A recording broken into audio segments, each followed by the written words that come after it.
Ontap may notify you with the message that a volume is out of inodes because it has reached the maximum number of files, or that the volume is running out of inodes. What you may then learn is that this limit is less than the maximum possible number of files actually supported by Ontap for a volume. You may wonder why Ontap has this lower limit on the file count. Why not just always set it at the maximum possible? This video will answer that question. First, let's discuss what is an inode. Inodes are index data structures used to store information about files in a file system. Each inode contains details about the file such as its size, who owns it, what permissions for access are granted, file data for very small files, or for larger files, pointers to where the file data resides. The file name is not part of an inode. That is stored elsewhere, which is discussed in another video. Now let's talk about the types of file count limits used by Ontap. All volumes in Ontap have both a default count and a maximum possible file count. This setting allows you to manage high file count workloads. If your data requires a large number of files, you can increase the default count if needed. Currently, what are the file count limits? In Ontap 9.13 and later, the default file count is automatically set to 1 inode for approximately every 32 kilobytes of volume size. The maximum possible for a volume is 1 inode for approximately 4 kilobytes of volume size. For both of these limits, when the size of a volume is increased, Ontap also increases the number of available inodes to match. Earlier than 9.13, the default setting is the same, but only up to the volume size of about 680 gigabytes. For volumes over 680 gigabytes, Ontap caps the default count to just over 21 million files. You must manually change the setting if your workload requires more files. Why is the default limit less than the maximum possible?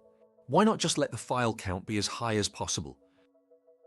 Well, to put it simply, high file count workloads matter and can have an impact on system performance. We want you, as an Ontap administrator, to understand and be aware of high file count workloads. Let's talk about how they affect the system.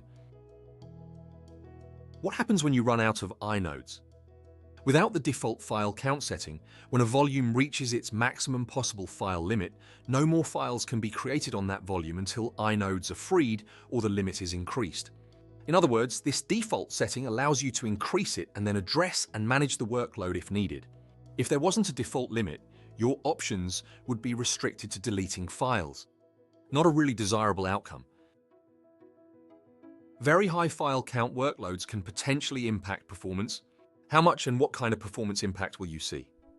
Well, certainly the adage, "it depends," and it's complicated, applies here. Let's talk about some of the things it depends on. One area of impact is on the space used for inodes. What if you configured the default file count to the highest level possible? At first, there wouldn't be a noticeable difference. Inodes only consume space on disk when they have been used for a file. However, even after deleting the file, the inode space is still used. When the inode count is high, the space used for them can be a non-trivial amount. This may be okay if you have plenty available, but we wanted to make you aware of it. Additionally, heavily used high file count systems may experience memory pressure, high CPU utilization, and longer latency for some file operations. Again, issues here are very dependent on the nature of the workload. You may or may not experience them, but they are more likely in high file count workloads. In addition, the capabilities of the platform being used also has a bearing on each of these areas. Ontap is designed to handle large data and file count workloads. Sometimes, depending on your workload, monitoring and administrative tuning may be needed to get the best out of your NetApp system. We hope you found this video helpful. Thanks for watching and see you in the next video.